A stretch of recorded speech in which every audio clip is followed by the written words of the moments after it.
இழப்பு, ஏமாற்றம், மற்றவரால் நாம் ஏமாற்றப்பட்டோம், நம்பிக்கை துரோகங்கள் எல்லாம் நடக்கும் போது we lose our consistency, நம்முடைய அந்த உறுதித்தன்மை இழந்து போகிறோம்.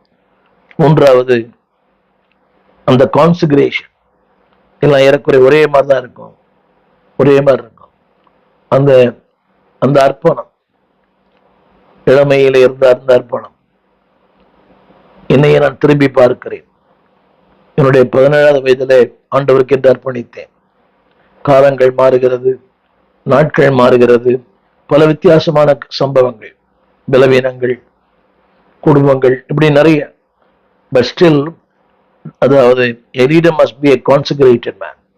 எதற்கென்று என்னை அர்ப்பணித்தேனோ என் வாழ்க்கை முழுவதும். சில பேர் அப்படி இருக்கிறாங்க, they are consecrated, அது தர எதுவுமே பண்றதில்லை, இதுதான் வாழ்க்கை.